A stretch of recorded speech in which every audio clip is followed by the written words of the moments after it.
सत्य और असत्य का निबेड़ा करेंगे, जिसलिए हमारा इंसानी जन्म हुआ है। क्यों हुआ इंसान जन्म?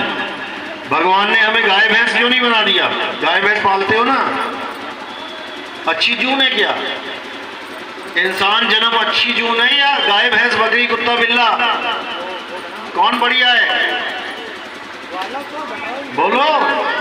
इंसान बढ़िया है। क्यों बढ़िया है?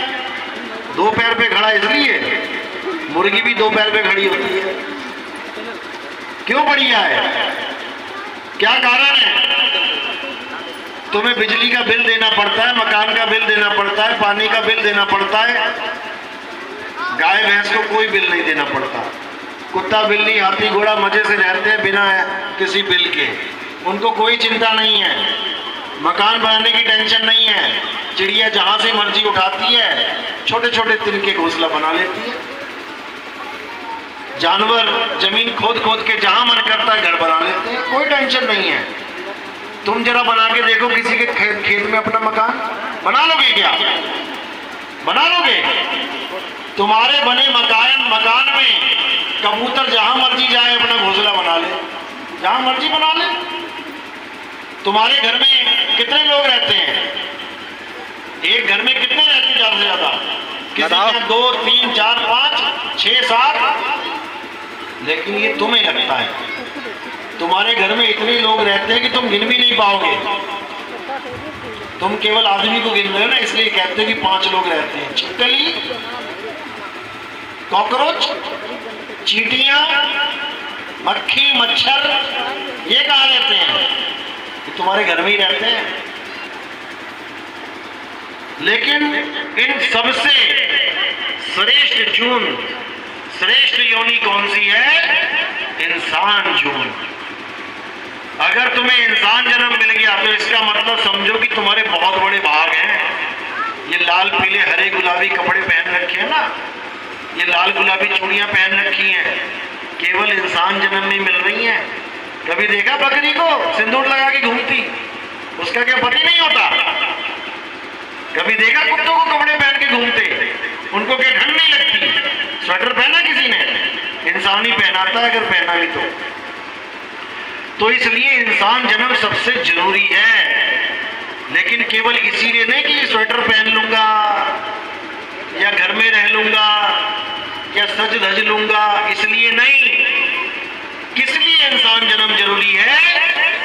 क्योंकि केवल इंसान ही मुक्ति को प्राप्त कर सकता है। बाद में है, बाद इसके बिना कोई नहीं। तब तक क्या बैठो, सत्संग सुनो पहले। अगर मुक्ति चाहिए तो इंसान बनना ही पड़ेगा। बिना इंसान बने तुम भगवान की पूजा तक नहीं कर सकते। समझ लो इस बात को। भगवान को जानना तो बहुत दूर की बात है, उसकी पूजा भी नहीं कर सकते तुम। यानी पत्थरों की पूजा भी नहीं कर सकते। इंसान के अलावा बताओ कौन जाता है मंदिर? कौन सा जानवर जाता है मंदिर? जा रहा है कोई? अगर तुम कोई वीडियो देखते भी हो तो सिखाया हुआ है वो। हाथी जा रहा है, लोटा लेके जल चढ़ा रहा है, सिखा रखा है महावत ने उसको। नहीं तो सारे जंगल के हाथी पहुंचे होते मंदिर में। कोई तोता है, राम राम राम राम रट रहा है, सिखाया हुआ है। नहीं तो सारे तोते रट रहे होते राम राम। केवल इंसान जन्म तुम्हें भगवान की भक्ति प्रदान करता है, नहीं तो और कोई जन्म नहीं। अब सोचा जाए तो हम सब इंसान हैं, मुक्ति इंसान ही प्राप्त कर सकता है, तो क्या सबको मिल जाएगी? क्या सब मुक्त हो जाएंगे? जेल में 1000 कैदी फंसा पड़ा है, तो क्या सब रिहा हो जाएंगे? नहीं होंगे। फांसी भी लगेगी, उम्र कैद भी है, सब कैसे रिहा हो जाएंगे? इसी प्रकार इंसान जन्म में मुक्त केवल वो होता है जो सत्य को जान लेता है, और जो झूठे में जीवन बर्बाद कर देता है वो वापस कुत्ता बिल्ली हाथी घोड़ा ये सब तुम बन के ही आए हो, ये सब तुम होके आए हो। तब जाकर एक जन्म इंसान का मिला है, केवल एक जन्म। 1,84,000 यानी 84 लाख बार तुम जानवर बन के आए हो, लेकिन इंसान जन्म तुम्हें केवल एक बार मिलेगा। सोचो कितना बड़ा मौका है। अगर अब चूक गए तो फिर 84 में चले गए। अब इंसान बन के करना क्या है, इसको समझ लो। खाया पिया, डकार मारा, सो गए, सारी जीवन बिताई, हाय हाय करते मर गए, उठा के घर वालों ने जला दिया। ये है इंसान जन्म, ये नहीं है भाई। इंसान जन्म का लक्ष्य क्या है? सत्य को जानना। सत्य क्या है? अगर सत्य को जान लिया तो समझो कि इंसान जन्म का लक्ष्य पूरा हो गया। और अगर सत्य को नहीं जान पाए, झूठे में जीवन बिता दिया, तो समझो बर्बाद हो गए। अब क्या है सच, क्या है झूठ, ये कौन बताएगा? ये कौन बताएगा कि सत्य क्या है, झूठ क्या है? कौन बताता है? गुरु। गुरु बताता है कि सत्य क्या है, असत्य क्या है, सार क्या है, असार क्या है। मेरी भाषा समझ में आ रही है सबको? हाथ खड़े करो जिसको समझ में आ रही है। सब समझ रहे हैं, हिंदी भाषा वाले हैं सारे हैं जी, जी। तो हार हमार चलती है कि नहीं? यहाँ वो भी चलती होगी, नहीं चलती? कोई बात नहीं, क्योंकि पूरे देश में जाता हूँ, अलग अलग भाषाओं वाले लोग बैठे होते हैं, पूछना पड़ जाता है, पता लगा मैं ही जोड़ लगाता रहूं, तुम्हारे पल्ले ना पड़े कुछ। समझ में आ रहा है ना? बहुत अच्छी बात है। अब सत्य असत्य, सार असार का निबेड़ा कौन करेगा? गुरु करेगा। बैठ जाओ। तो कबीर साहब की वाणी क्या कहती है कि गुरु तो ऐसा चाहिए जैसा सूप सुहाए, और सार सार तो गही रहे, थोथा में उड़ाए। कबीर साहब का नाम किस किस ने सुना है? संत कबीर। हाथ खड़े करो जरा। संत कबीर। कौन सा दोहा सुना सबसे बढ़िया? कौन सा?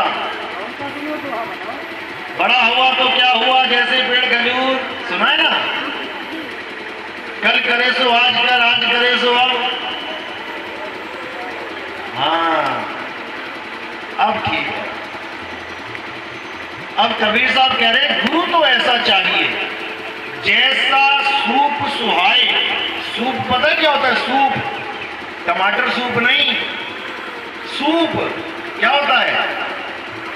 गेहूं को साफ करने वाला, जो ऐसे ऐसे करके चलाते हैं, और उससे क्या होता है कि गेहूं गेहूं इधर आ जाता है, और धूल धक्कड़ जितनी मिट्टी मिट्टी है सब बाहर।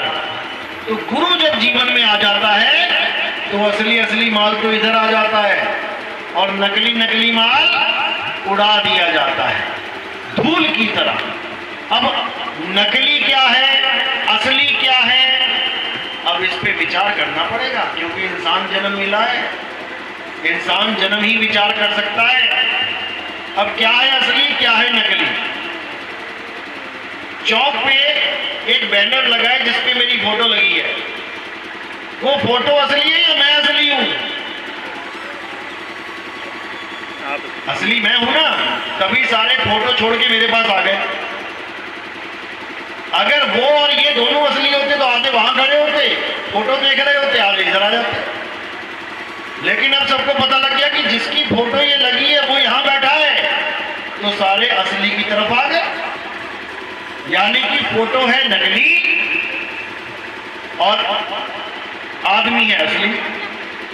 अब इसी प्रकार एक आम की फोटो बढ़िया खींच ली, बढ़िया आम, छिला हुआ आम, और एक आम साथ में रख दिया छिला हुआ असली।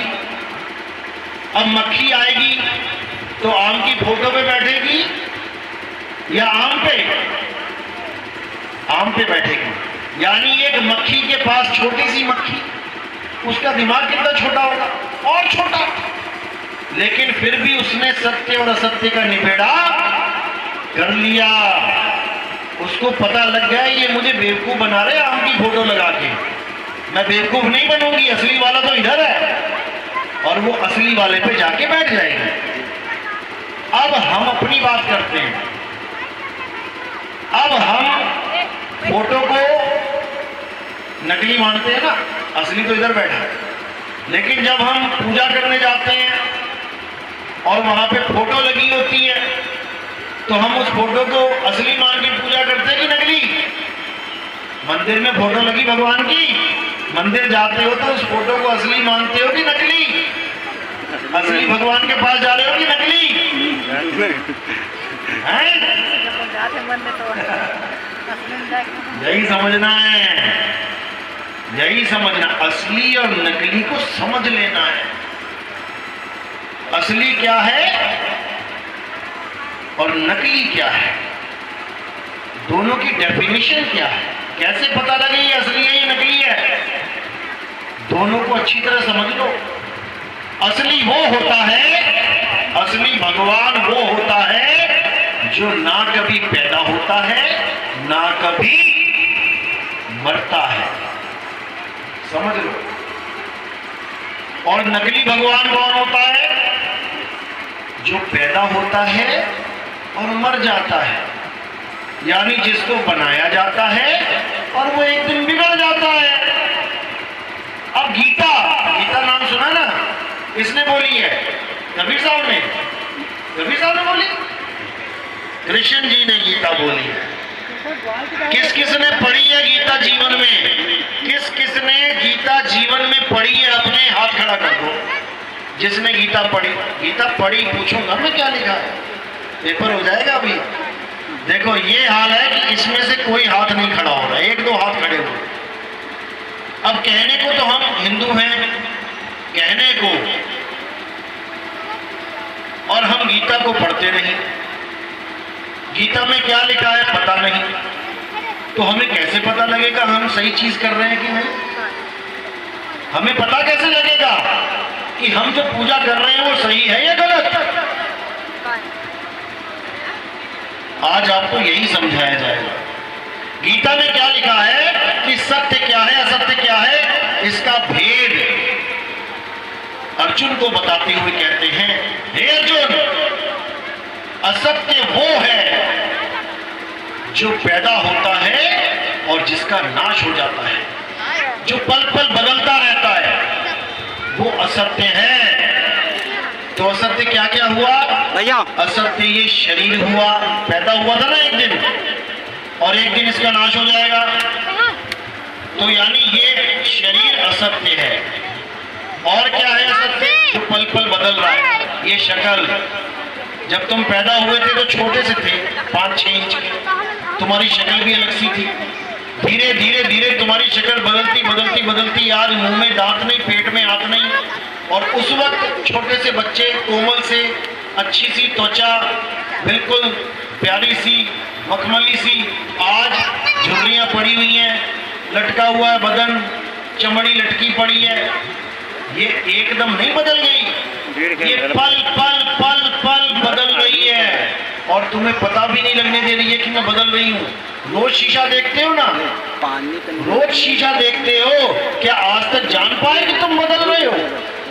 आज से 20 साल पुरानी फोटो और आज की फोटो लगा के देख लेना, इतना ज्यादा बदलाव होगा। लेकिन शीशा भी तुम्हें नहीं बता पाया कि तुम रोज बदल रहे हो। वही शीशा देखते देखते सारे बाल सफेद हो जाएंगे, वही शीशा देखते देखते मुंह से दांत निकल जाएंगे, वही शीशा देखते देखते झुर्रियां पड़ जाएंगी, और तुम जान भी नहीं पाओगे कि माया मेरे साथ क्या खेल खेल रही है।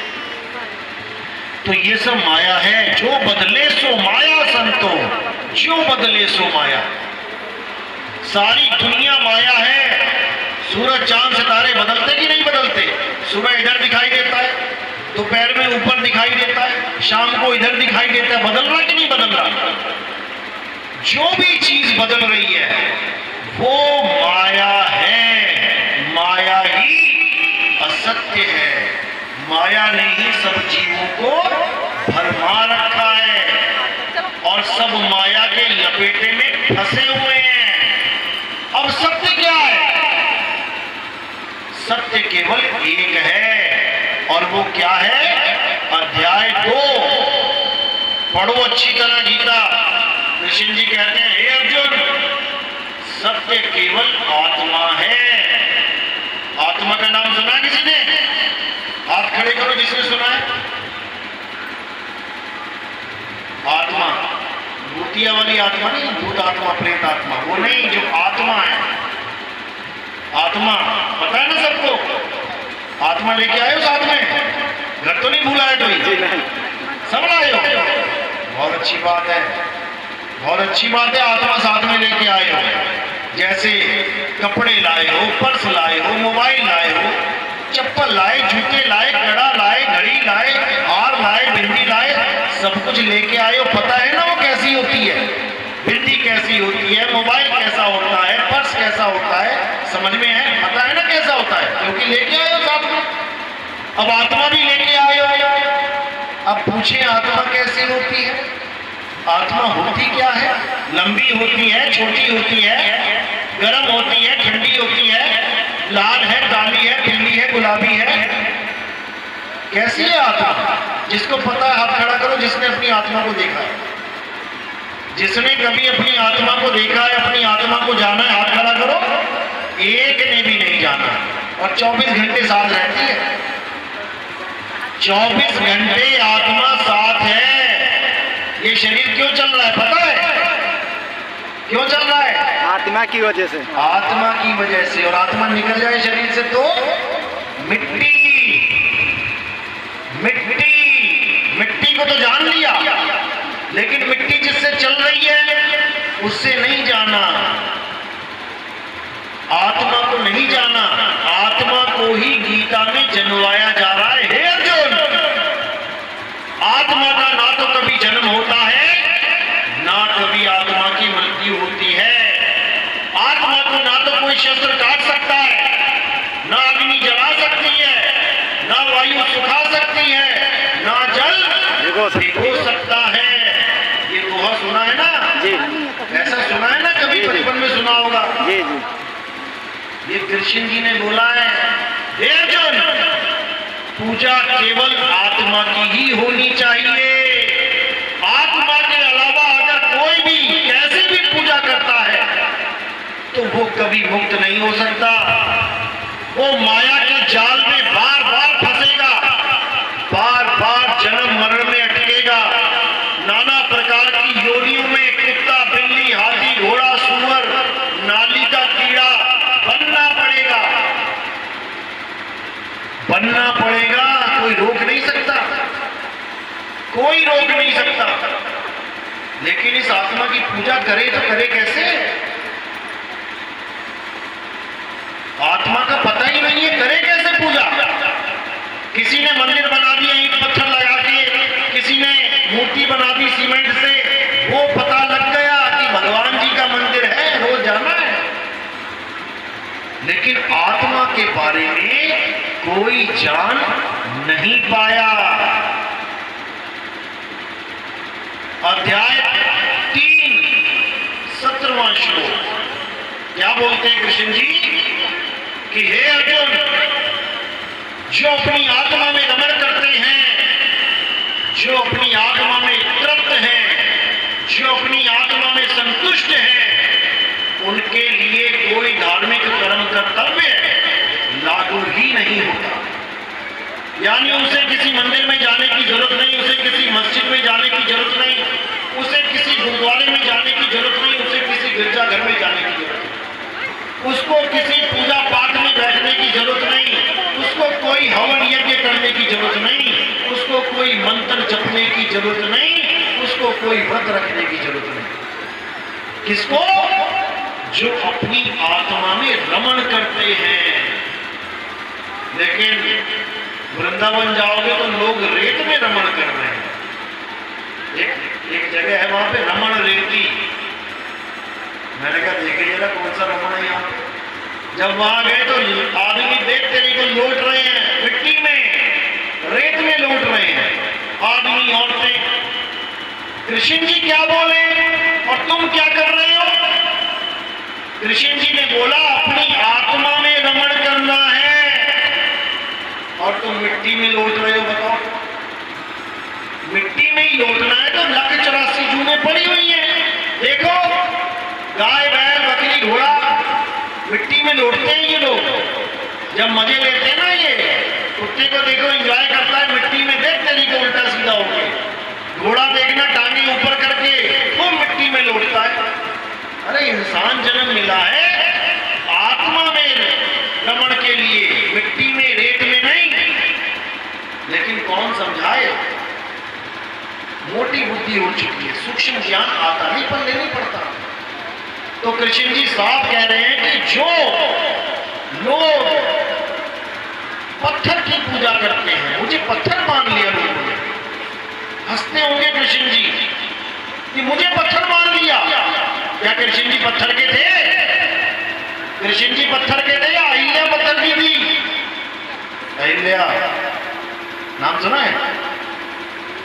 अहिल्या को श्राप मिला था, इंसान से पत्थर हो गई। पत्थर होना श्राप है। तुम्हें कोई श्राप मिले तुम पत्थर के हो जाओ, तो पत्थर होके खुश होगे कि इंसान रह के? इंसान रह के खुश होगे। हालांकि ये मिट्टी, ये शरीर मिट्टी है, ये शरीर मिट्टी है ना। अब तुम्हें कोई कहे मिट्टी को क्यों सजा रही हो, मिट्टी को क्यों लिपस्टिक लगा रही हो, मिट्टी को क्यों तुम सिंदूर लगा रही हो, क्यों मिट्टी पे साबुन लगा रही हो, मिट्टी को क्यों पाउडर लगा रही हो, तब नहीं मानोगे मिट्टी है। ना ना ना ना, मिट्टी थोड़ी नहीं हूं मैं तो सुंदर हूं। तब तुम मिट्टी नहीं मानोगे अपने आप को। अपने आप को तुम मिट्टी नहीं मानते और भगवान तुमने बना दिया पत्थर। सोचो एक बार, खुद को मिट्टी नहीं मानोगे, भगवान को पत्थर मान लोगे, तो कैसी भक्ति है भाई? क्या भगवान पत्थर है क्या? कृष्ण जी ने क्या बोला गीता में? हे अर्जुन, तू और मैं शरीर नहीं है, शरीर तो इस आत्मा के कपड़े हैं। आत्मा ये शरीर धारण करती है और इसको एक दिन उतार देती है। शरीरों के मारे जाने पर भी तुम और मैं कभी नहीं मरेंगे, क्योंकि तुम और मैं आत्मा है, शरीर नहीं है। कृष्ण जी समझा रहे हैं कि तू और मैं शरीर नहीं है, और तुमने कृष्ण जी को बना दिया पत्थर। ये हाल है। अब पत्थर बनाया क्यों? कारण क्या है? कारण है आत्मज्ञान की कमी। आत्मज्ञान की कमी। किसी का पति उसके साथ रहता है, किसी का पति औरत के साथ रहता है अपने, तो वो औरत अपने पति से प्यार करेगी कि उसकी फोटो से? अपने पति को प्यार करेगी, फोटो चाहे पड़ी रहे कहीं भी। और वो आदमी चला गया अमेरिका, विदेश चला गया, अब क्या करेगी? अब उसकी फोटो देखती रहेगी, एल्बम खोल खोल के देखेगी, याद करेगी, क्योंकि वो उसके पास नहीं है। तो जो जिसके पास नहीं है वो फोटो में जाएगा, और जिसको उसका ज्ञान है वो फोटो में कभी नहीं जाएगा। जैसे एक मक्खी फोटो पे कभी नहीं बैठेगी। अगर आम साथ में छीला पड़ा हो, करके देख लेना एक बार, आम की फोटो खींच के रख देना और एक आम छील के रख देना, और देखना जितनी भी मक्खियां आएंगी कहां बैठेंगी? आम के ऊपर। और आदमी कहां बैठ रहा है? फोटो के ऊपर। तो आदमी से इंटेलिजेंट मक्खी जी। बात ये है। तो अब आत्मज्ञान पे आते हैं कि आत्मज्ञान होता क्या है। सबके पास आत्मा है, सबको पता है, लेकिन उसका ज्ञान नहीं है। अब अगर ज्ञान हो जाए तो तुम्हें क्या मिल गया? आत्म ज्ञान।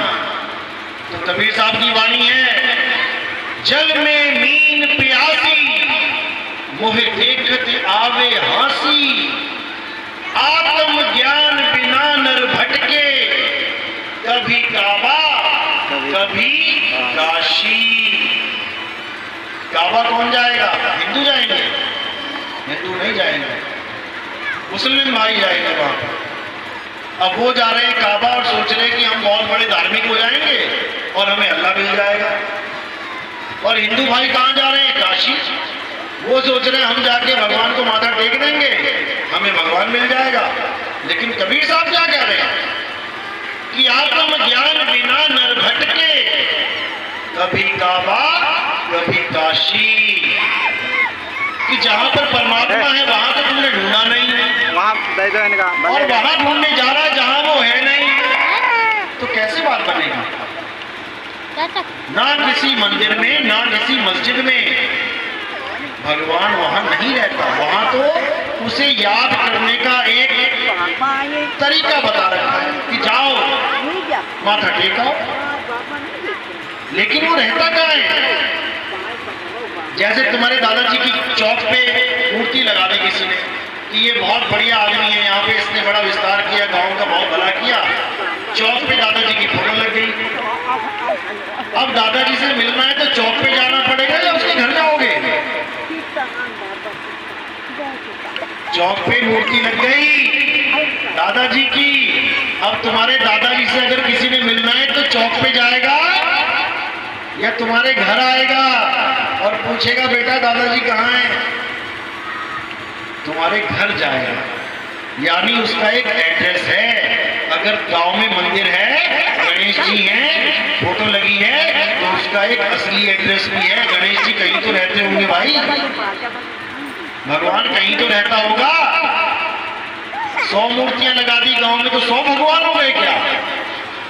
तुम्हारे दादाजी की चौक पे और अगली गली में और अगली गली में पूरे शहर में 100 मूर्तियां लगी तो 100 दादाजी हो गए क्या?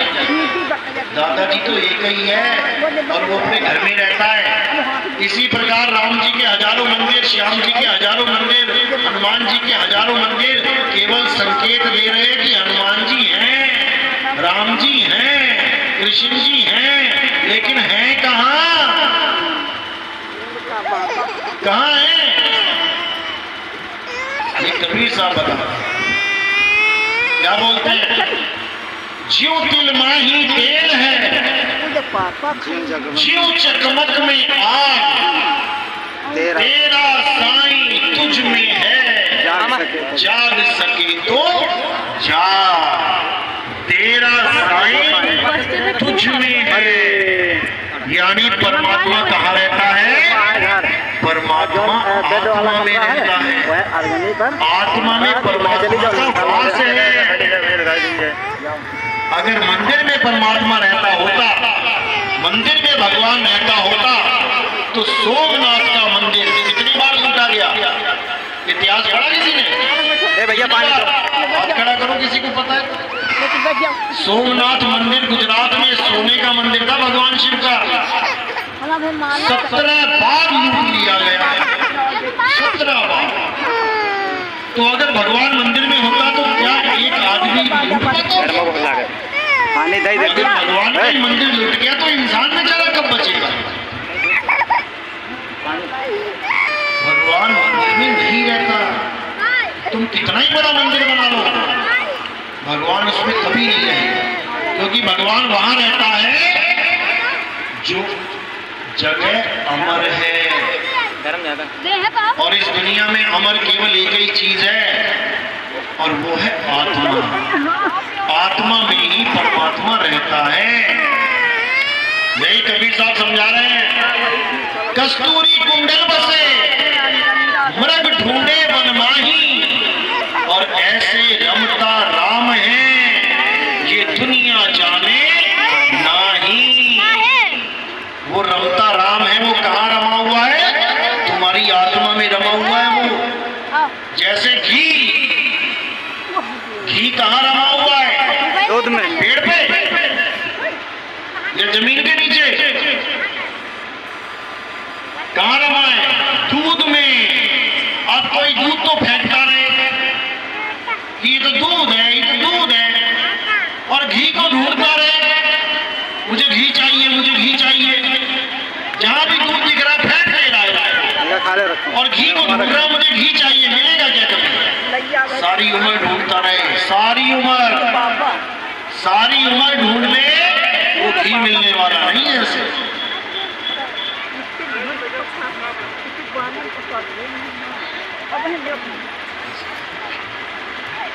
अब दूध की कीमत नहीं जानता कि दूध में ही घी है, इसलिए दूध को फेंक रहा है और घी को ढूंढ रहा है, सारा जीवन निकल जाएगा।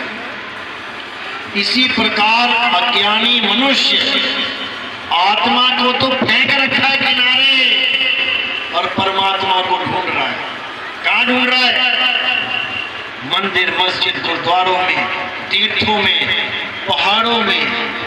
भगवान को ढूंढने जा रहा है। भगवान पहाड़ पे मिले कभी? पहाड़ पे किसी हेलीकॉप्टर लेके घूम लो सारा, कोई मान के बैठा है 7 आसमान के ऊपर अल्लाह है, भैया रॉकेट पकड़ के चला दे ऊपर। किसका इंतजार है? इंसान ने तो बहुत कुछ बना लिया, मंगल पे पैर पहुंच गया। जब मंगल में पहुंच गया तो 7वें आसमान में पहुंच जाएगा, किसी दिन जाके मिलके अल्लाह से बात करके नीचे आ जाएगा। ये सांकेतिक ज्ञान है। वो 7 आसमान कहाँ हैं? सांकेतिक ज्ञान है। कब समझ में आता है?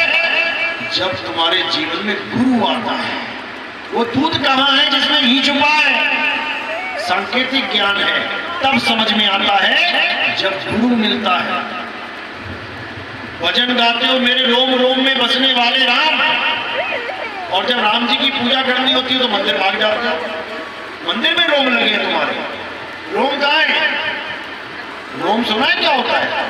वो इतनी रोम नहीं, ये शरीर के रोम, ये रोम है, एक एक रोमा।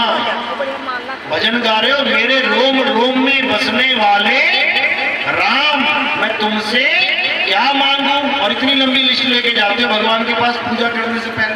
क्या क्या मांगना है आज? सारा काम उल्टा कर रहे हैं। तभी दुख में पड़े हो, तभी बार बार भव बंधन में पड़े हो, बार बार उल्टा लटक के आ जाते हो। सिर ऊपर सर नीचे, माँ के गर्भ में एकदम टाइट पैक पड़े हुए हो और बार बार अरदास कर रहे हो, हे भगवान एक बार निकाल दे, तेरी पूजा करूंगा, तेरी भक्ति करूंगा। और बाहर निकलते ही कहता है तू है कौन? मैं हूँ गांव का प्रधान, मैं हूँ एमएलए, मैं हूँ सीएम पीएम। कौन भगवान? कैसा भगवान? किसने देखा भगवान? और जब गर्भ में उल्टा लटक जाता है जाके, फिर वही स्टोरी चालू, भैया एक बार निकाल दो। ये इंसान की फितरत है। इंसान को तो इंसान धोखा देता है, भगवान को धोखा दे रखा है। गर्भ में जाके फिर अरदास करता है, बाहर आके फिर कहता है तू कौन?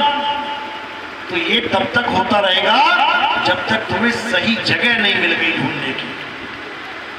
कहीं नहीं जाओ, तुम्हारे घर में दूध पड़ा है, उसी दूध में घी है, बस तुम एक गुरु धारण करो जो तुम्हें उस दूध से दही बनाना सिखा दे, दही से मक्खन बनाना सिखा दे, मक्खन में से घी निकालना सिखा दे। क्या तुम्हें मार्केट जाना पड़ेगा घी खरीदने के लिए? नहीं, एक कदम भी नहीं जाना पड़ेगा। घर में दूध है, दूध में घी निकाल लोगे। इसी प्रकार जब तुम्हारे जीवन में गुरु आएगा, वो तुम्हें तुम्हारी आत्मा का ज्ञान देगा। घर में ही आत्मा है, बाहर नहीं है। घर में पड़ी वस्तु नहीं सूझे और बाहर ढूंढन जासी, जल में मीन प्यासी, मुझे देखत आवे हंसी। हंसी आती है मुझे, क्योंकि तुम्हें आत्मा का कुछ पता नहीं। एक बार गीता पढ़ो, अध्याय 2 देखो, फिर कितना मजा आएगा।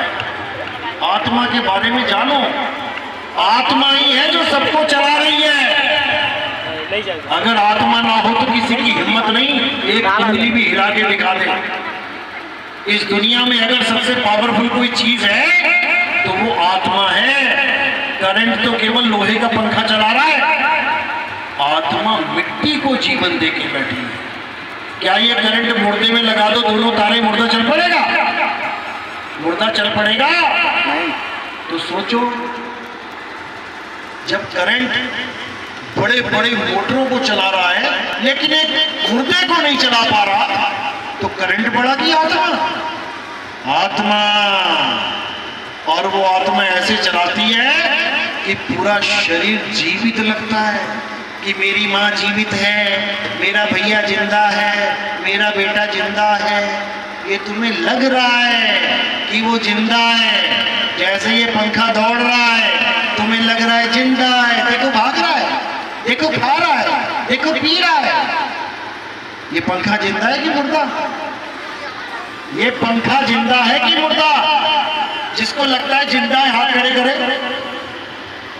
जिसको लगता है मुर्दा है हाथ खड़े करे। कुछ भी नहीं लगता तुम लोगों को। जिंदा इसलिए लग रहा है क्योंकि चल रहा है। इतने लोग बैठे हैं, खा रहे हैं, पी रहे हैं, इसलिए जिंदा लग रहे हैं। लेकिन कब तक ये पंखा जिंदा है? कब तक? जब तक बिजली है। और जैसी बिजली चली गई तो ये पंखा मुर्दा हो गया। ये पहले भी मुर्दा था, ये अब भी मुर्दा है। ये केवल बिजली की वजह से जिंदा दिखाई दे रहा है। इसी प्रकार ये शरीर पहले भी मुर्दा था, आज भी मुर्दा है।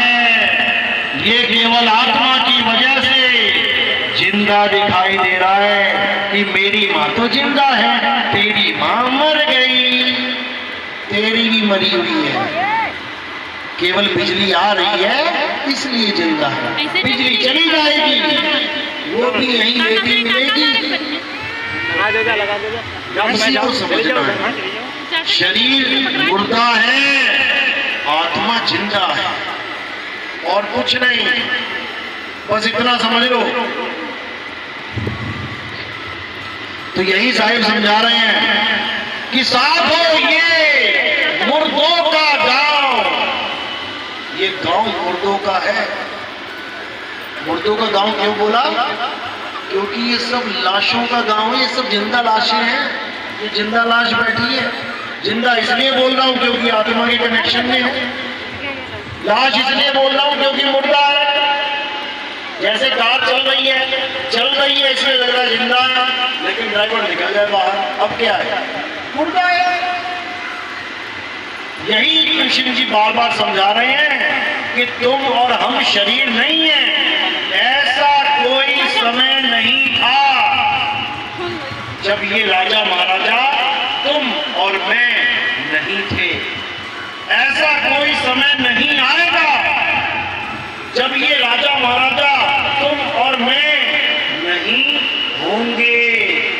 इस दुनिया में कभी कोई मरता ही नहीं है। मरता कौन है? केवल शरीर मरता है, केवल शरीर मरता है। हम शरीर नहीं, हम आत्मा हैं। हम एक दिन इस शरीर को छोड़ के चले जाएंगे। फिर हमारे घर वाले हमारे प्यारे प्यारे शरीर को उठा के क्या करेंगे? बिस्तर पे लेटाएंगे, रजाई उड़ा के मच्छरदानी लगाएंगे। फिर नहीं लगाएगा कोई मच्छरदानी। फिर कहाँ रखेंगे? सीधे चिता पे। अभी आत्मा शरीर में है माता के, उसकी एक उंगली जला के दिखा दो तुम। लगाओ जरा, गैस ऑन करो, माचिस लगाओ, मोमबत्ती लगाओ, मम्मी की उंगली उठा के आग में लगा के दिखाओ, जला के दिखाओ। जला लोगे क्या? नहीं जला पाओगे। क्यों नहीं जलाई? इस आत्मा की वजह से, केवल इस आत्मा की वजह से। और आत्मा निकल गई, अब क्या करोगे? अब उंगली छोड़ो, पूरी अम्मा को उठा के आग पे रख दोगे। अब दुख भी नहीं होगा कि मेरी माँ जल रही है, क्योंकि मन समझा लेगा अपने आप को, मेरी माँ इसमें नहीं है। मेरी माँ तो छोड़ के चली गई। तो जो चली गई वो कौन है? क्या है वो? जो लेटी है उसे तो सारी उम्र माता माता बोला, अम्मा अम्मा बोला। अब कह रहे हो जो लेटी है वो मेरी माँ नहीं है, जो चली गई वो मेरी माँ है। अब बताओ, दो अम्मा थी तुम्हारी, दो अम्मा है, एक लेटी हुई है और एक चली गई। अरे ये तुम्हारी माँ कभी थी नहीं। तुम्हारी माँ वो थी जो तुम्हारी हर बात का जवाब दे रही थी। तुमने पूछा माता कैसी हो? बहुत अच्छी हूँ बेटा। अब जो बोली ये है तुम्हारी माँ, लेकिन वो असल में माँ भी नहीं है, क्योंकि वो परमात्मा का जीव है। माँ तो तुमने इस काया को मान लिया, क्योंकि लेडीज वाला शरीर है, इसलिए तुमने सोच लिया ये मेरी माँ है।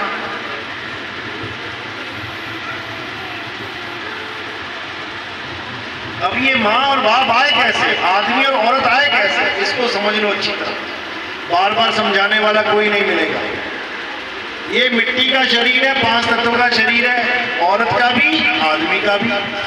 5 तत्व कौन से हैं? सबसे ऊपर आसमान, उसके नीचे हवा, उसके नीचे अग्नि, उसके नीचे जल, नीचे धरती। यही 5 तत्व ये लगे हुए हैं सामने। सबसे ऊपर आसमान, इसके नीचे आ जाओ, क्या मिलेगा? इसके नीचे आए वायु, नाक से सांस ले रहे ना। सबसे ऊपर आसमान, आसमान से नीचे आए वायु मिल गई, वायु से नीचे आए क्या मिला? पेट में क्या है? अग्नि। जठराग्नि कहाँ पे है? कभी पेट को हाथ लगाओ, नीचे से गरम गरम लगेगा। लोग कहते हैं खाने के बाद पानी मत पीना एक साथ। क्यों? जो खाना खाया है वो भट्टी में चला गया है, अब वो वहां पे पचेगा, और तुमने बड़ी ठंडा पानी पी लिया तो भट्टी बुझ जाएगी।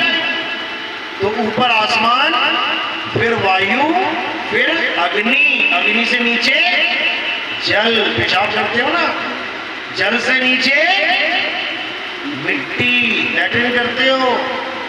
5 तत्व अपने अपने कार्य कर रहे हैं। 5 तत्व आदमी में भी हैं, 5 तत्व औरत में भी हैं। यानी आदमी भी 5 तत्व का, औरत भी 5 तत्व की। तो फिर इसको आदमी और औरत क्यों बोला? आकाश आदमी है या औरत? हवा आदमी है या औरत? आग आदमी है या औरत? पानी आदमी है या औरत? मिट्टी आदमी है या औरत? कोई भी नहीं, दोनों में से कोई नहीं है। लेकिन इन्हीं 5 तत्वों का जब शरीर बना दिया तो बन गए आदमी और औरत। कैसे बने? डिजाइन से। आदमी का डिजाइन तुम्हें पता है कैसा होता है? अभी मैं कहूं चित्र बनाओ आदमी का, तो क्या औरत का बना दोगे? नहीं बनाओगे। 5 तत्व का एक डिजाइन बन गया, आदमी का डिजाइन अलग, औरत का डिजाइन अलग। अब तुम देख देख के कह रहे हो ये आदमी बैठे हैं, ये औरत बैठी है, जबकि वो भी 5 तत्व बैठा है, ये भी 5 तत्व बैठे हैं। जैसे कपड़ा, कपड़ा आदमी है या औरत? दोनों में से कोई नहीं। लेकिन आदमी का कुर्ता पैजामा बना दिया तो ये जेंट्स हो गया, औरत की कुर्ती पैजामी बना दी तो ये लेडीज हो गई। चमड़ा आदमी है कि औरत? चमड़े का पर्स बना दिया आदमी वाला तो जेंट्स पर्स हो गया, और लेडीज वाला पर्स बना दिया वो लेडीज पर्स हो गया। चश्मा प्लास्टिक का आदमी है या औरत? लेडीज डिजाइन बना दिया तो लेडीज वाला हो गया, जेंट्स बना दिया तो जेंट्स वाला हो गया।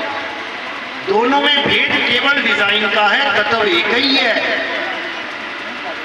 अब ये तत्व तो मिल जाते हैं दुकानों पे, चश्मा ले लिया, कपड़े ले लिए डिजाइन वाले, और ये कहां से मिला? ये डिजाइन कहां से मिला तुम्हें? ये कपड़े कहां से मिले जो ये कपड़े पहन रखे हैं? कौन सी मार्केट में लेके आए हुए? ये कपड़े मिलते हैं मां के गर्भ में। सब गर्भ से ही आए हो ना?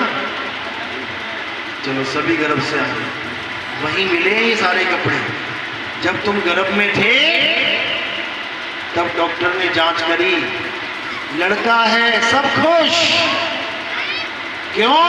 है तो जीवात्मा, लेकिन लड़के के डिजाइन के कपड़े पहन के आ रही है। अब किसी ने कह दिया लड़की होने वाली है जी, हाय हाय हाय हाय, लड़की है तो वो भी जीवात्मा, लेकिन लड़की वाले ड्रेस के कपड़े पहन के आ रही है। अब बंदा इसी में चक्कर खा जाता है, लड़का है कि लड़की है? अरे भैया दोनों जीवात्मा है, केवल कपड़े अलग अलग पहने हुए हैं। इसीलिए भरम गए हैं कि तू आदमी मैं औरत, जबकि दोनों एक ही है। 5 तत्व पहन के आए हैं, दोनों ही एक स्वरूप के हैं, जीव हैं, जीव मालिक के जीवात्मा। तो इसी को समझना है, हम और तुम शरीर नहीं है, शरीर हमारे कपड़े हैं। इन कपड़ों को साइड कर देना है और अपने आप को जान लेना है। जब अपने आप को जान लोगे तो क्या होगा, जब तुम्हारी मृत्यु आएगी, जब तुम्हें ये शरीर छोड़ने की जरूरत पड़ेगी, तब तुम रोगे नहीं, तब तुम ये नहीं कहोगे डॉक्टर साहब बचा लो, माता बचा लो, अम्मा बचा लो, पिताजी बचा लो। फिर तुम क्या करोगे, कपड़ों को किनारे फेंकोगे और अपने आत्म स्वरूप में आ जाओगे, अपने आत्म स्वरूप में रमण करोगे। हे अर्जुन, जो अपनी आत्मा को जान लेते हैं वो अंत समय में अपने शरीरों को त्याग के अपनी आत्मा में स्थित हो जाते हैं। उन्हीं लोगों को स्थित प्रज्ञ बोला गया। और कुछ नहीं करना है, अपनी आत्मा को छोड़कर अगर किसी और चीज का ध्यान किया, किसी और चीज की पूजा करी, तो बार बार मां के गर्भ में उल्टे लटकते रहोगे, बार बार ये शरीर धारण करके आते रहोगे। तो ये मत सोचना बार बार आदमी बनो। अभी तुम्हें कोई कहे वो कुतिया लेती है, जाओ उसका दूध पियो जाके, पी लोगे क्या? गाय का भी पी लेते हो, गाय भी जानवर है, कुतिया भी जानवर है, गाय भी जानवर है, कुतिया भी जानवर है, लेकिन कोई कहे जाओ कुतिया का दूध पियो, नहीं पियोगे। अब इंसान चोला छूट गया और कुतिया के गर्भ में चले गए। अब जब कुतिया के गर्भ से बाहर पिल्ला बन के निकलोगे, उसी दूध को पियोगे जो आज मना कर रहे हैं। कहूं बाकियों को साइड करके खुद ही सबसे ज्यादा पी के मोटे तगड़े हो जाओ, ऐसे भी होते हैं। तो ये चलता ही चला जाएगा, ये बार बार जन्मना मरना चलता रहेगा। ये खत्म करने का एक ही रास्ता है, वो है आत्म ज्ञान। कोई ये सोच के बैठा है कि मैं तो मंत्र जप रहा हूं, मेरी तो मुक्ति हो जाएगी। अब लगा राम राम राम जपने, लगा हरे कृष्णा जपने, मुसलमान है तो लगा अल्लाह अल्लाह अल्लाह जपने, सिख है तो लगा वाहिगुरु वाहिगुरु जपने, ईसाई है तो लगा गॉड गॉड जपने, या कोई बाबा मिल गया 5 नाम देने वाला तो लगा जपने ज्योति निरंजन ओंकार निराकार सोहंग सतनाम लगा जपने और सोच रहा है अब तो मेरी मुक्ति हो जाएगी। या कोई लगा जपने सतपुरुष अकाल मूर्त शब्द स्वरूपी राम, या कोई लगा जपने ओम कलियम हरियम शरियम सोम। भैया किसी की मुक्ति होने वाली नहीं है, एक भी मुक्त नहीं हो पाएगा। क्यों नहीं हो पाएगा? क्योंकि कबीर साहब कहते हैं वो को कहां ढूंढे रे बंदे, मैं तो तेरे पास में खोजी होए तुरंत मिल जाऊं। एक पल की तलाश में, ना मंदिर में, ना मस्जिद में, ना काबे कैलाश में, ना मैं जप में, ना मैं तप में, ना एकांत निवास में, ना मंदिर में, ना मस्जिद में, ना काबे कैलाश में, नाम है जप में। अगर तुम कोई भी नाम जप रहे हो, किसी ने गुरु धारण कर लिया, गुरु जी ने कोई नाम दे दिया जपने के लिए, तो वो गुरु उसको मुक्त नहीं कर सकता, वो नाम भी उसको मुक्त नहीं कर सकता। क्योंकि नाम है जप में, नाम है तप में, ना एकांत निवास में। कोई घर बार छोड़ के चला जाए जंगल में कि मैं तो पत्ते खा के जी लूंगा लेकिन भगवान को प्राप्त करूंगा, नहीं कर सकता। क्योंकि जपने वाला जपी, तपस्या करने वाला तपी, और घर बार छोड़ के जाने वाला सन्यासी। ये जपी तपी सन्यासी बार बार जन्म मरण में चक्कर काटते रहते हैं। गुरु ऐसा चाहिए जो सारे जाप छुड़वा दे, गुरु ऐसा चाहिए मंदिर मस्जिद जाना छुड़वा दे, गुरु ऐसा चाहिए हर प्रकार की तपस्या खत्म करवा दे और केवल आत्मा का ज्ञान करवा दे। तो समझ लो कि अब तुम्हारा कल्याण होने से कोई रोक नहीं सकता। इसीलिए कृष्ण जी ने सबसे ज्यादा गीता में आत्मा के ऊपर बोला है कि कैसे भी आत्मा को जान लो। अध्याय 4 34वां श्लोक, हे अर्जुन, जो ज्ञान मैं तुम्हें समझा रहा हूं, इस ज्ञान को प्राप्त करने के लिए तुम ऐसे गुरु की शरण में जाओ जो तुम्हें आत्मा का यथार्थ ज्ञान कराता, क्योंकि आत्मा ही सत्य है। एक बार आत्मा का ज्ञान हो जाने पर तुम कभी असत्य को धारण नहीं करोगे। यानी उसके बाद तुम कभी पूजा पाठ नहीं करोगे, उसके बाद तुम कभी मंत्र वंत्र नहीं जपोगे, उसके बाद तुम कभी व्रत उपवास नहीं करोगे। लोगों को लगता है कि हिंदू धर्म का मतलब है, सनातन धर्म का मतलब है देवी देवताओं की पूजा करना। यही समझाया गया है तुम्हें बचपन से तुम्हें यही बताया गया है कि देवी देवताओं की पूजा करो, हम हिंदू धर्म वाले हैं। क्या कृष्ण जी ने कहा कि देवी देवताओं की पूजा करनी है? सबने एक फोटो देखी है जिसमें कृष्ण जी ने पहाड़ उठाया है, अंगूठे पे पहाड़ उठाया था ना, अंगूठे पे उठाया था। किस पे उठाया था? इस पे नहीं उठाया, इस पे। क्यों उठाया था? किस किस को पता है? हाथ खड़े करो जरा। हनुमान जी ने भी पहाड़ उठाया था, हाथ पे उठाया था ना। क्यों उठाया था पता है? हाथ खड़े करो, किसको पता है? 100 के 100 खड़े कर दोगे। क्यों उठाया था? क्योंकि तुम्हें बार बार बताया गया हो, बार बार हर साल तुम्हें रामलीला में बताया जा रहा है, हनुमान जी ने पहाड़ उठाया, हनुमान जी ने पहाड़ उठाया। भैया कृष्ण जी ने भी उठाया था, वो बताओ क्यों उठाया? इसको नहीं पता वो हाथ खड़े करो, जिसको नहीं पता वो ईमानदारी करो, जिसको नहीं पता वो हाथ खड़े करो। फोटो तो सबने देखी है ना, फोटो सबने देखी है कि कृष्ण जी ने पहाड़ उठाया, लेकिन पता किसी को भी नहीं है कि कृष्ण जी ने पहाड़ क्यों उठाया। इसका कारण पता है तुम्हें? क्या कारण है? क्या कारण है?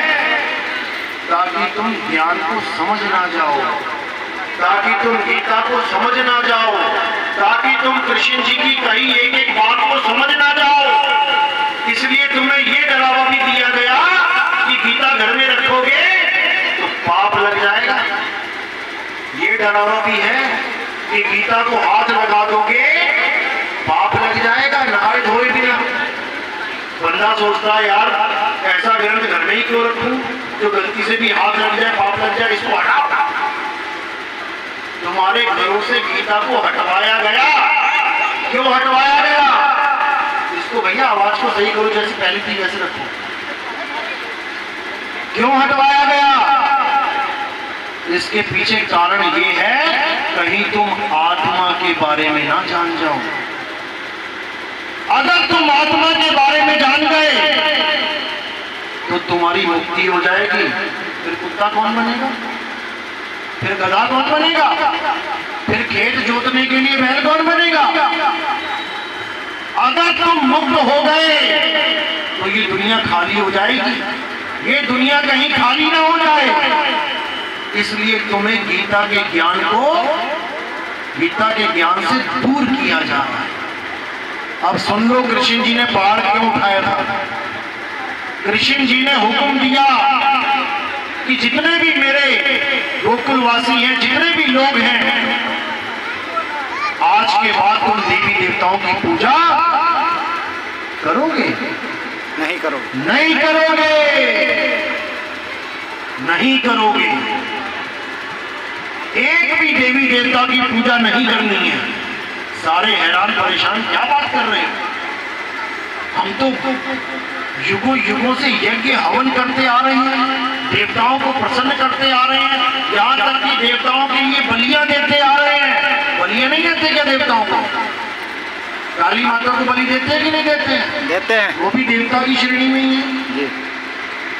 तो कृष्ण जी ने बिल्कुल मना कर दिया, आज के बाद कोई देवताओं की पूजा नहीं करेगा।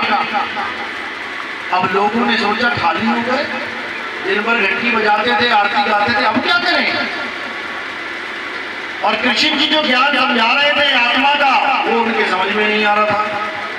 अब लगा कि खाली हो गए तो क्या किया जाए, तो कृष्ण जी ने कहा इनसे अच्छा उस पहाड़ की पूजा करो। कौन सा पहाड़ था? कौन सा पहाड़ था? गोवर्धन। गोवर्धन। गोवर्धन की पूजा करने के लिए बोल दिया कि आत्मा का ज्ञान सुनते रहो और पर्वत की पूजा करो, मूर्तियों की नहीं। और कबीर साहब भी यही कह रहे हैं, पाथर पूजे हरि मिले तो मैं पूजूं पहाड़। कबीर साहब भी पहाड़ की बात कर रहे हैं कि छोटी छोटी मूर्तियों को क्या पूज रहे हो? अरे पहाड़ को पूज रहे भाई, अगर पत्थर की पूजा करती है तो उसी पत्थर में से तोड़ तोड़ के मूर्तियां बना रहे हो। इससे अच्छा पूरा पत्थर ही पूज लो। यही कृष्ण जी ने कहा भैया पर्वती पूज लो जाके, देवी देवताओं की पूजा नहीं करती बिल्कुल। अब क्या हुआ? कृष्ण जी ने सही कहा कि गलत कहा? किसको लगता है गलत कहा? हाथ खड़े करो जरा। अच्छा, माता जी को लग रहा है गलत कह दिया कृष्ण जी। गलत कहा? भगवान भी गलती करते हैं। किसको लग रहा है कृष्ण जी ने बिल्कुल सही कहा? वो हाथ खड़े करो जरा। कुछ बेचारे फैसला ही नहीं कर पाते जीवन में, क्या बोलूं।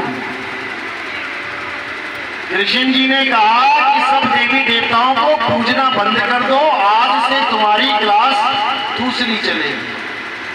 अब जब देवी देवताओं को पता लगा, और देवताओं का राजा कौन है? इंद्र। देवताओं के राजा को पता लगा, देवताओं को पता लगा, तो उन्होंने क्या किया? घनघोर बारिश कर दी। इतनी बारिश करी और बोला अब सबको मार डालूंगा, जिन्होंने मेरी पूजा छोड़ी है सबको मार डालूंगा। तो कृष्ण जी ने क्या किया? गोवर्धन पर्वत अपनी उंगली को उठा लिया और सारे गोकुल वासियों को उस पर्वत के नीचे शरण दे दी। अब बताओ, जब कृष्ण जी ने देवताओं की पूजा द्वापर युग में खत्म करवा दी थी, तो फिर वापस कौन लेके आ गया हमारे धर्म में? कृष्ण जी से बड़ा ज्ञानी कौन पैदा हो गया, जो कृष्ण जी की बात को छोटा कर दिया और दोबारा से देवी देवताओं की पूजा में लगा दिया? उसका नाम ढूंढ के आना जरा, बताना मुझे कौन है। द्वापर युग में कृष्ण जी ने देवी देवताओं का काम खत्म कर दिया था पूजने का, लेकिन कलयुग में हमें फिर फंसा दिया गया। अब तुम्हें दोबारा से वही ज्ञान समझाया जा रहा है कि अगर निकलना चाहते हो इस जन्म मरण के चक्कर से, दोबारा से गीता को उठा लो, गीता पढ़ना शुरू करो, दिन रात पढ़ो, और कोई ग्रंथ पढ़ने की जरूरत नहीं है तुम्हें। केवल गीता का पाठ करो रोज, और हमारे सत्संग सुनते रहना, फिर तुम्हें एक एक बात समझ में आती चली जाएगी। अध्याय 7 पढ़ोगे तो क्या लिखा है? हे अर्जुन, अल्प बुद्धि वाले लोग देवताओं की पूजा करते हैं। अल्प बुद्धि क्या होता है? अल्प बुद्धि जिसकी बुद्धि कम होती है, छोटी बुद्धि। कोई काम कर रहा है, बिजली का करंट लग गया, तुमने देखा चप्पल नहीं पहनी, तो क्या कह रहा है? अबे कमर का देखा तेरे अंदर, तू बिजली का काम कर रहा है, नंगे पैर कर रहा है, चप्पल पहन के कर। समझ में आया? कम बुद्धि। अध्याय 7 23वां श्लोक, मोबाइल सबके पास है, अभी गूगल पे सर्च मारो। अध्याय 7 23वां श्लोक पढ़ो, क्या लिखा है जो तुमने कभी जीवन में नहीं पढ़ा होगा। अल्प बुद्धि लोग देवताओं की पूजा करते हैं, उन्हें प्राप्त होने वाले फल सीमित और क्षणिक होते हैं। यानी जो फल तुम्हें मिल भी गया, कोई जो तुम मंदिर में मांग रहे हो मिल भी गया कुछ समय के लिए, उसके बाद फिर खत्म। देवताओं की पूजा करने वाले देवलोक को जाते हैं, पितरों की पूजा करने वाले पितरलोक को जाते हैं, भूतों की पूजा करने वाले भूतों के लोक में जाते हैं। हे अर्जुन, ये तीनों ही बुद्धिहीन मुझे प्राप्त नहीं कर सकते। बिल्कुल क्लियर लिखा है वहां पे, पढ़ो। पहले अनपढ़ थे, ग्रंथ सामने लिखा होता था, पढ़ नहीं पाते थे। अब तो पढ़े लिखे हो। कौन कौन पढ़ा लिखा? आप खड़े करो जरा। पढ़े लिखे हो, थोड़ा बहुत हाथ तो खड़े करो, पढ़े वाले। जरूर पढ़ना गीता। ये समझ ही नहीं पाते हैं कि करे कि ना करे, बीच में रहती है कहानी। तो गीता हमारा सबसे मेन ग्रंथ है। अगर हमने गीता को अपने जीवन में धारण नहीं किया तो भैया जैसे आए वैसे गए, कोई फायदा नहीं, कोई फायदा नहीं तुम्हारा इस धर्म में आने का। इससे अच्छा तो किसी और धर्म में चले जाते। कम से कम वहां तुम्हें पढ़ाया तो जाता कि धर्म में किताब में लिखा क्या है। कुरान, मुसलमान भाई छोटे से बच्चे को कुरान रटवा देते हैं। जो तुम्हें जगह जगह दिख रहा है ना, मुसलमान जहां पढ़ने जाते हैं बच्चे, क्या बोलते हैं उसको? क्या बोलते हैं उनके स्कूल को? मदरसा। और जब वो किताब लेके जाते हैं कुरान की, कैसे लेके जाते हैं? तुम्हें तो पीठ पे लादना सिखा दिया कि बस्ते में डाल दे। पीठ पे कौन बोझ लाता है? गधा। और कुरान कैसे लेके जाते हैं पता है? इस तरीके से दिल के पास है। उनको टीचिंग ये दी गई है, उनको शिक्षा ये दी गई है कि ये बोझ नहीं है कि तू पीठ पे लाद के लेके जा रहा है। इस कुरान को अपने दिल के पास लगा के रखना। तुम किसी भी मुसलमान बच्चे को जाते देखोगे मदरसे में, तो अपनी कुरान को दिल के पास लगा के लेके जाता है। बताओ, बचपन में ही जिसको ये शिक्षा मिल गई कि मेरी कुरान कहाँ रखनी है, क्या उसमें लिखा है, और तुम बूढ़े हो गए, गीता का तुम्हें ABCD नहीं पता, तो कौन धार्मिक है? कौन धार्मिक है? मुसलमान धार्मिक है।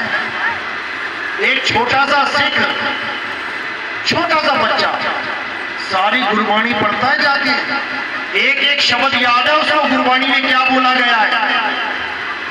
एक ईसाई, छोटे छोटे बच्चे बाइबल पढ़ते हैं जाके। और हिंदू क्या करता है? हिंदू क्या कर रहा है?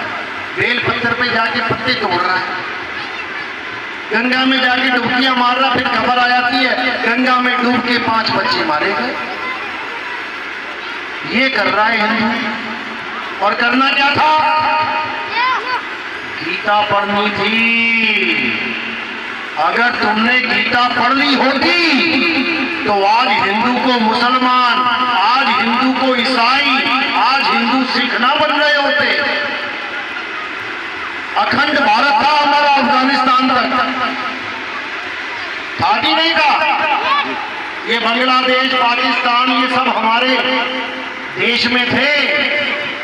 हम हिंदू थे, सब सनातनी थे। कितने से रह गए हैं? मात्र 140 करोड़। क्यों रह गए हैं पता है? 140 करोड़ नहीं है कि मैंने बोल दिया 140 करोड़ तो मान लिया। तो 140 करोड़ तो हमारे देश की आबादी है। केरल में 50% हिंदू कन्वर्ट हो चुके हैं ईसाई और मुस्लिम में। 140 करोड़ में केवल 100 करोड़ हिंदू हैं।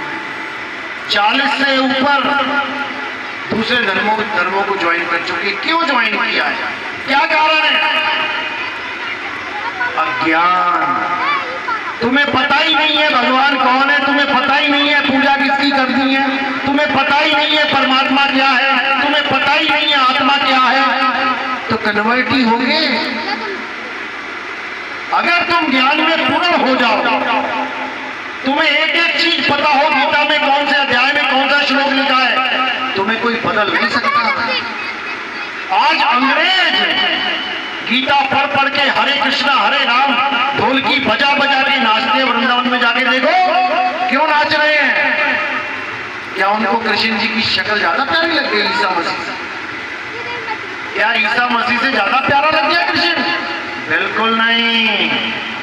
उन्होंने गीता को पढ़ा अंग्रेजी भाषा में, गीता को पढ़ा स्पेनिश भाषा में, गीता को पढ़ा अरबी भाषा में। उनको समझ में आया असली ज्ञान तो ये है, और अपना धर्म छोड़ के हिंदू बन के आ गए, सनातनी बने बैठे।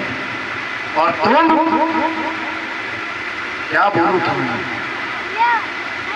इसलिए सबसे पहले गीता को पढ़ो, जो गीता कहती है उसको मानो, फिर तुम्हारा जीवन कैसे बदलेगा तुम्हें समझ में आ जाएगा। कृष्ण जी ने एक बार भी नहीं कहा कि मेरे शरीर की पूजा करो, एक बार भी नहीं कहा। उन्होंने कहा सब धर्मों को छोड़कर मेरी शरण में आ जा। तो बताना जरा, द्वापर युग में कितने धर्म थे? द्वापर युग में कितने धर्म थे? ये मुस्लिम धर्म, ईसाई धर्म, सिख धर्म क्या द्वापर युग में थे? कितने साल पहले आए हैं ये लोग? कौन से धर्म को छोड़ने की बात कर रहे हैं? धर्म का मतलब उस वक्त क्या था? कर्म कांड, ये पूजा पाठ, ये तीर्थ व्रत, ये हवन यज्ञ, ये था उस वक्त धर्म। ये थी धार्मिक क्रियाएं। इन सबको छोड़ के तू मेरी शरण में आ जा, यानी आत्मा की शरण में आ जा, क्योंकि मैं शरीर नहीं हूं, मैं आत्मा हूं। और जब तू आत्मा की शरण में आ जाएगा तो तू भी आत्मा हो जाएगा, क्योंकि कीट न जाने भृंग को गुरु कर ले आप समान। तुम सुनियार के पास चले गए काम सीखने तो तुम ही सुनार बन जाओगे। तुम लोहार के पास चले गए काम सीखने, तुम ही लोहार बन जाओगे। तुम किसान के पास चले गए खेती बाड़ी सीखने, तुम ही किसान हो जाओगे। तुम मैकेनिक के पास चले गए, कार मैकेनिक के पास काम सीखने, तुम ही मैकेनिक हो जाओगे। इसी प्रकार हे अर्जुन, सब धर्मों को छोड़ के, सब देवताओं को छोड़ के तू मेरी शरण में आ जा, फिर देख तू क्या बन जाता है। तो यही समझना है, जिसने इसको समझ लिया उसका बेड़ा पार हो जाएगा, और जो नहीं समझ पाएगा वो यहीं धक्के खाएगा। अब सोच लो, धक्के खाने हैं या बेड़ा पार करना है। चलो आज का सत्संग यही समाप्त करते हैं। किस किस को मेरी बात 100 में से 1% समझ में आई वो हाथ खड़े करना। 100 में से 1%, कैमरा करो जरा भैया। 100 में से 1% वाले हैं आप लोग। अब किसको मेरी बात 100 में से 100% समझ में आई वो हाथ खड़े करो। 1% वाले मत करना। बहुत अच्छी बात है। अब तुम्हें पता लग गया ना सत्य क्या है? सत्य हमारी आत्मा, असत्य क्या है? ये पत्थर पूजा, मंदिर पूजा, मंत्र जाप, तीर्थ व्रत, हवन यज्ञ, ये सब क्या है? असत्य है। कल को कोई त्योहार आएगा तो कहाँ खड़े मिलोगे तुम लोग? मंदिर के सामने मिलोगे खड़े, सब भूल जाओगे क्या असत्य क्या ऐसा। अच्छा छोड़ो यार, जहाँ है वही ठीक है। यही अज्ञान है। यही कृष्ण जी समझा समझा के चले गए, यही नितिन दास समझा के चला जाएगा, कौन सुनता है? लेकिन इस बार समझना है, ये खेल नहीं है, ये जन्म मरण का सवाल है। ये बार बार माँ के गर्भ में जाके नाना प्रकार की योनियां भोगने का सवाल है। तुम कहते हो गंगा में छलांग मारूंगा मेरे पाप कट जाएंगे, और गंगा पुत्र भीष्म पितामह, सबसे दर्दनाक मौत किसकी हुई पूरे युद्ध में? भीष्म पितामह की। किसी के एक तीर लगा मर गया, किसी के 2 तीर लगे मर गए, किसी का चक्कर से कट गया, फट गया, मर गया। उसके इतने छेद कर दिए बेचारे के, और पूरी रात उल्टा लेटा रहा। सबसे दर्दनाक मौत वो भी गंगा के पुत्र की, जो अपने पुत्र के पाप नहीं काट पाई। तो तुम चाचा के लड़के लगते हो उसके, तुम्हारे भी नहीं काटे। अब क्यों ऐसा क्यों हुआ भीष्म पितामह के साथ? जब वो मृत्यु शैया पे लेटे हुए थे, बाणी बाण लगे पड़े हैं, अब सोच रहे हैं भैया ऐसा क्या काम कर दिया मैंने, सब मजे से मर रहे हैं, एक बाण लगा हो गया, मैं लटक गया बीच में, ऐसा क्या काम कर दिया था मैंने? 100 जन्म याद करता है अपने इंसानी जन्म, देखता है यार ऐसा कोई पापी नहीं हुआ, ये तो मेरे साथ अन्याय हो रहा है, क्योंकि इस दुनिया में केवल कर्म का फल मिलता है, मैंने तो ऐसा कोई काम किया ही नहीं। तो कृष्ण जी को बुलाता है, आ जाओ भाई, अब तुम्हें ही निवेड़ा करोगे, तुम्हारा रूल है, जो करोगे सो भरोगे, और जब मैंने कुछ किया नहीं 100 जन्म तक मैं क्यों भरूं? तो कृष्ण जी ने कहा पितामह 101वां जन्म देखो, 101वां जन्म देखो, तब तुम क्या थे? एक राजा थे, घोड़े पे बैठ के जा रहे थे अपने रथ पे, घोड़े के सामने एक सांप आ गया, घोड़ा रुक गया, सांप हटे ना, घोड़ा चले ना, तब तुम उतरे और अपनी तलवार से काटा नहीं, उस सांप को उठाया और किनारे फेंक दिया और रथ लेके चले गए। तो भीष्म पितामह कहते भैया तो इसमें क्या बड़ी बात है, अरे मैंने उसे कोई मारा थोड़ी नहीं, जो तुम मुझे इतनी दर्दनाक मौत दे रहे हो, मैंने तो उसको किनारे फेंका। वो कहते बेटा तुमने देखा नहीं, तुमने फेंका कहां था? जब वो दिव्य दृष्टि से दोबारा देखता है बैक करके, तो देखता है जब सांप फेंका तो कांटों की झाड़ियों में वो सांप लगा और उसके शरीर में कांटे कांटे कांटे कांटे कांटे कांटे कांटे कांटे हो गए। अब वो कांटों में लगा पड़ा है बेचारा, और क्या बददुआ दे रहा है कि जिसने मेरी ऐसी हालत करी उसके साथ भी ऐसा ही हो गया। सोचो, बिना सांप को मारा नहीं उन्होंने, तब भी वो कर्म भोगना पड़ा जो उसे पता ही नहीं था कि मैंने क्या कर दिया। और तुम तो जानबूझ के गला काट रहे हो मुर्गी का, तुम तो देख के बकरी मार रहे हो, तुम्हारी ऐसी हालत हो जाएगी ना, नानी याद आ जाएगी। यहां पर किसी को भी कर्मों का फल माफ नहीं है। नारद मुनि का नाम सुना है? नारद मुनि, नारायण नारायण सुना होगा। नारद मुनि को एक बार शौक चढ़ गया कि मैं शादी करूं, माया का खेल था, क्योंकि उसको अहंकार हो गया था कि मैं तो ब्रह्मचारी हूं।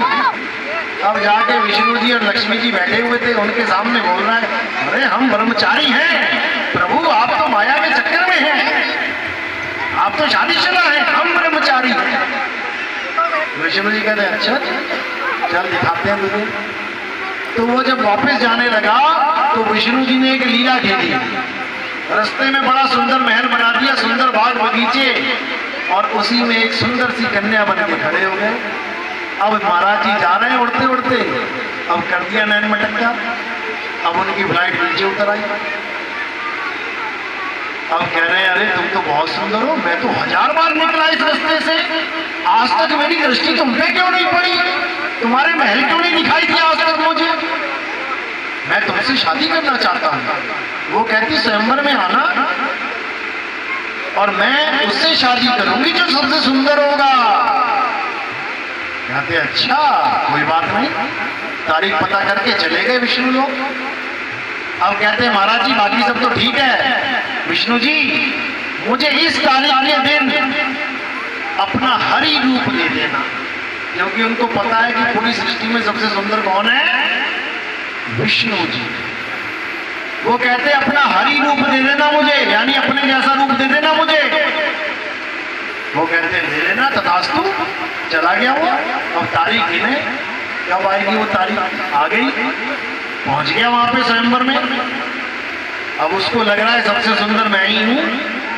जैसी रानी आए वो राजकुमारी गर्दन आगे कर दे, वो हंसती हुई आगे निकल जाए, कहता शायद दिखाई नहीं दिया मैं सही से। फिर आगे जाके खड़ा हो गया, 2-3 बार ऐसी बदल के चली गई, आगे छोड़ के फिर खड़ा हो गया, तो हार के उसको कहना पड़ा, अरे बंदर, ये इंसानों की, राजकुमारों की, देवों की यहाँ शादी होगी, बंदरों की शादी नहीं है, बंदरों का स्वयंवर नहीं है, जा यहाँ से। अब बड़ा घबरा जाता है, ये क्या हो गया, ऐसा कैसे हो गया। जाके शक्ल देखता है गंगा नदी में, तो बंदर की शक्ल होती है, क्योंकि हरी यानी बंदर भी होता है। अब वहीं पर खड़ा होकर समझ जाता है कि भाई विष्णु जी ने मेरे साथ छल किया है, यानी भगवान ने मुझे छला है। वहीं पे उठा के गंगा जल को क्या कहता है कि हे भगवान, जैसे तुमने मुझे स्त्री के लिए तड़पाया है, वैसे ही तू भी तड़पे। और जैसे ही श्राप देता है, एकदम होश आता है, कहता अरे राम राम राम राम नारायण नारायण, ये मैंने क्या कर दिया। यानी कौन कर गया, इसने श्राप दे दिया। कौन है जो ताकत जो तुम्हारे अंदर बैठी हुई है, जिसके बिना तुम कुछ करते ही नहीं हो। तुम अपना काम जो भी करते हो अपनी समझ से करते हो ना, या किसी के कहने पे करते हो, खुद से करते हो ना, तुम्हें लगता है कि मैं खुद से करता हूं, तुम्हें लगता है, असल में तुम एक एक बात किसी से पूछ के करते हो, किसी का हुक्म मान के करते हो। किसका हुक्म मानते हो, किसका, मन का। तुम्हारे सामने 2 चीजें रख दी, पानी रख दिया, कोल्ड ड्रिंक रख दिया। अब तुमसे पूछो क्या पियोगे, मेरा मन कर रहा है कि मैं कोल्ड ड्रिंक पी लूं। अबे तू बताना, तुम बताओ कि तुम क्या पियोगे, मन को बीच में कहां से ले आया। क्योंकि तुम वही गिलास उठाओगे जो तुम्हारा मन कहेगा। ये मन तुम्हारे अंदर छुपा बैठा है, यही है फसाद की जड़। ये सारी सृष्टि का मालिक यही मन है, इसी की वजह से ये सृष्टि चल रही है। यही तुम्हें श्राप देता है, यही वरदान देता है, यही मन नारद का अपने भगवान तक को श्राप दे डाला। बताओ, 14 साल भटकना पड़ गया उस एक श्राप के चक्कर में। राम बन के आए, पूरी मर्यादा में रहे, मर्यादा पुरुषोत्तम राम। हर काम को बड़ी मर्यादा के साथ किया, हर कार्य को। एक गलती कर दी, मर्यादा भंग कर दी, भगवान से भी गलती हो गई। कभी मर्यादा भंग करी राम जी ने, लगता किसी को, बता देते हैं कैसे मर्यादा भंग हुई। वो क्षत्रिय थे, यानी राजपूत थे।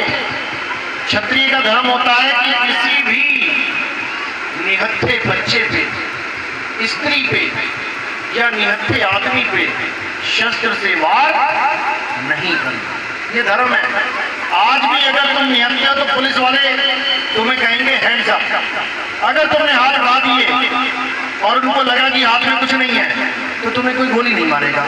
अगर पुलिस ने गोली मार दी तो उसकी नौकरी चली जाएगी। इसीलिए जितने भी इनकाउंटर होते हैं, गोली मारने के बाद क्या करते हैं, देसी का मंचा निकालते हैं और लाश के पास फेंक देते हैं। अब वो कहते हैं भैया इनकाउंटर हुआ था, मुझे गोली इसलिए चलानी पड़ी क्योंकि वरना ये मार देता। अब नौकरी बच गई।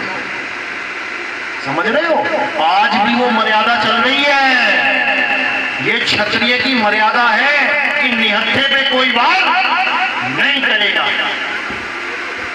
लेकिन राम जी ने एक को मार दिया, तीर से, निहत्थे को। किसको, किसको, बाली को, रावण को, बाली को, बाली को। बाली और उसके भाई में अनबन थी, ठीक है, घर का मैटर है, घर में सॉल्व हो जाएगा, भैया क्या बात है।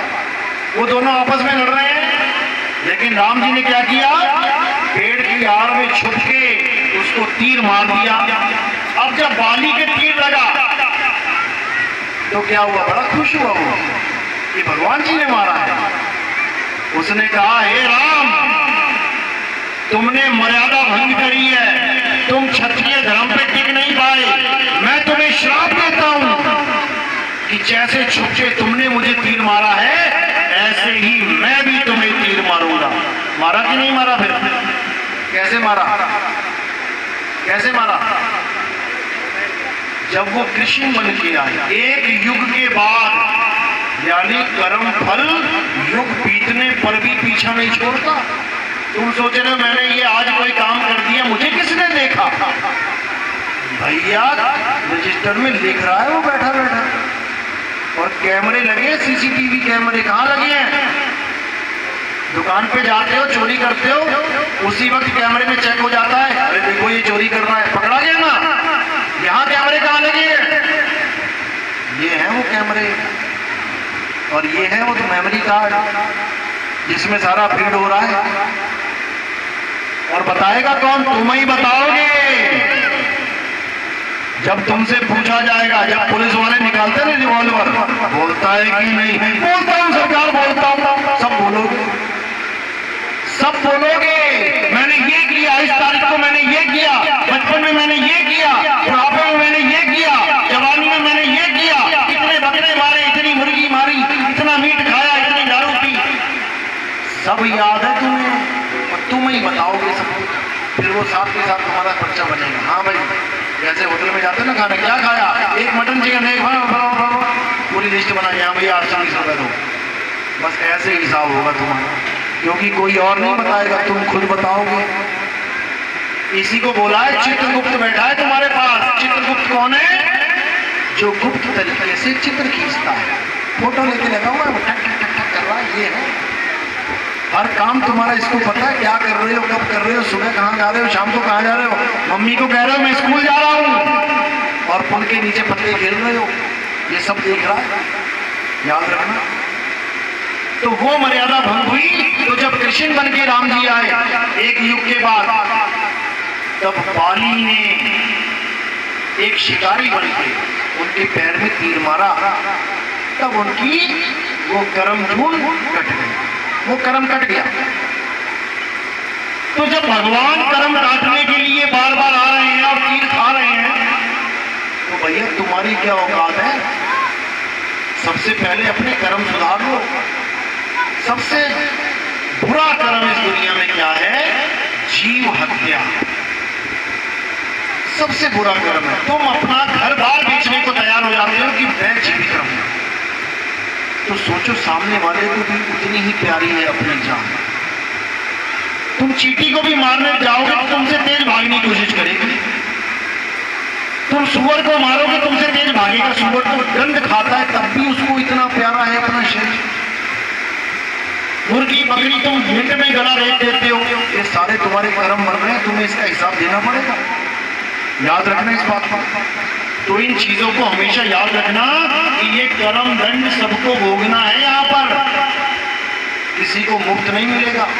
अगर तुम अपने भाई की थोड़ी सी भी जमीन जोर जबरदस्ती से खींच रहे हो, तो अगले जन्म में कोई ना कोई भूमाफिया जो तुम्हारे भाई का ही अवतार होगा, तुम्हारे सिर पे बंदूक रख के तुम्हारी जमीन ले लेगा, और तुम कहोगे बड़ा अन्याय किया, बड़ा अन्याय किया। तुमने भी किया, इसीलिए तुम्हें मिला फल। तो आज के बाद जब तुम्हारे जीवन में कोई दुख आए, तो समझ जाना कि तुम्हारा ही कर्म का फल है। और जब तुम्हारे जीवन में सुख आए, तो समझ जाना कि तुम्हारे ही अच्छे कर्मों का फल है। अब तुम्हारे जीवन में सुख ही सुख आए, इसके लिए तुम्हें ना तो कोई मंदिर बचा सकता है, ना गुरुद्वारा, ना कोई बाबा। कि तुम्हारे जीवन में सुख ही सुख हो जाए, मैं किसी बाबा के पास चला जाऊं। केदारनाथ में गए थे, मंदिर में सुख की कामनाएं मांगी, पानी के साथ लोटम लोट होके आ गए, 4 लाख बंदा मर गया। अभी शिमला में शिव मंदिर ढह गया, 35 लोग मर गए।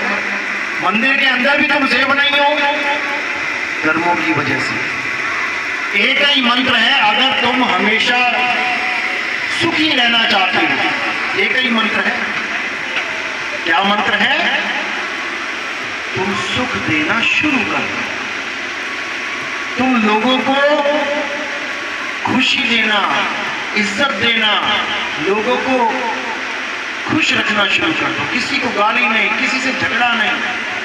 कोई बाबा बैठा है, बुजुर्ग बैठा है, जाओ 2-4 मिनट पैर दबा दो, देखो कितने आशीर्वाद मिलेंगे। यही है खुशियाँ, यही आशीर्वाद मिल रहे हैं जो तुम्हें लगता है अरे मैं बड़ा दुखी हूँ, पड़ोसी बड़ा सुखी है, उसके यहाँ सब कुछ बढ़िया चल रहा है, इसलिए चल रहा है, उसने कर्म अच्छे कर रखे हैं और तुमने बुरे कर्म किए हों। अब तुम अपने कर्म सुधार लो तो तुम्हारे धीरे धीरे धीरे धीरे धीरे धीरे खुशियाँ आने लग जाएंगी, सुखी हो जाओगे। बस यही फॉर्मूला है और कोई फॉर्मूला नहीं। प्रकृति तुम्हें वही देती है जो तुम प्रकृति को देते हो। प्रकृति एक दीवार की तरह है और कर्म एक गेंद की तरह है। अब तुम उस दीवार पे गेंद हल्के से मारो तो हल्के से आएगी, कैच कर लोगे, और तेज से मारो तो तेज से आएगी, कैच भी नहीं कर पाओगे। सेम थ्योरी है कर्मों की। अच्छे कर्म करोगे अच्छे वापस आएंगे, बुरे कर्म करोगे तो बुरे कर्म ही वापस आएंगे। बस इसको ये समझ लो, ये कर्म भोग जून है, ये कर्म क्षेत्र है, ये ऐसा घर है 3 लोग जिसके बोर्ड पे लिख रखा है जो करेगा वो भरेगा। तो मुक्ति बाद की बात है, पहले अपने कर्म सुधारो। मीट मांस अंडा शराब जुआ ये सब गलत काम, चोरी, ये सब छोड़ो। तुम्हें अपनी कोई सामान चोरी हो जाता बड़ा दुख लग जाता है, हाय चोरी हो गया। तुम दूसरों की चोरी कर रहे हो, उसको कितना दुख होता होगा। किसी का मोबाइल उठा के ले आए, कहीं चार्जिंग प्लग लगा पड़ा था स्टेशन पे, बेचारे को नींद आ गई और तुम उसका मोबाइल उठा के ले आए, सोचो कितना तड़पा होगा, कितनी बददुआएं दी होंगी, मर जाए, कीड़े पड़ जाए उसके। तो ये वचन खाली नहीं जाता। जब नारद का खाली नहीं गया उसका कैसे चला जाएगा। फिर तुम्हारे जब कीड़े पड़ेंगे, देखो सड़कों पे लोग लेटे पड़े, 20-20, 50-50, 100-100 दिन से नहाए नहीं है, कीड़े चल रहे हैं, वही लोग हैं बददुआएं खाए हुए। तो कर्म सुधारो। चलो आज का सत्संग यही समाप्त करते हैं। अब आरती का समय है। हमारे यहाँ पत्थरों की, कैलेंडर की, फोटो की पूजा आरती नहीं होती। हमारे यहाँ किसकी आरती होती है? आत्मा की, गुरु की। अब आत्मा कहाँ है? आरती गुरु की होगी तो गुरु की आत्मा कहाँ है भाई? मेरे ही पास होगी। तो आत्मा की आरती होती है। आत्मा की आरती का कुछ थोड़ा अलग तरीका होता है, वो मैं बता देता हूँ। इसमें फूल डालो, फूल लाओ, फूल।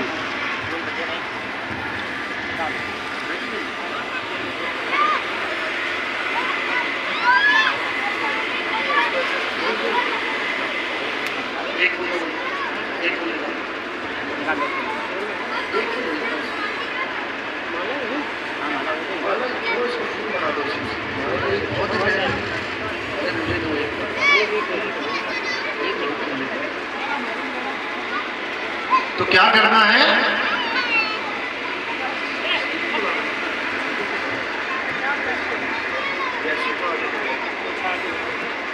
अभी सोफा आगे कर लेंगे। तो क्या करना है, जिसने भी आरती करनी है, जो भी आरती करने का इच्छुक हो, जबरदस्ती नहीं है, आएगा, फूल उठाएगा और मेरे सिर के ऊपर रख देगा। यहाँ सिर के ऊपर रखना है, पैरों में नहीं चढ़ाना है। सिर के ऊपर क्यों रखा?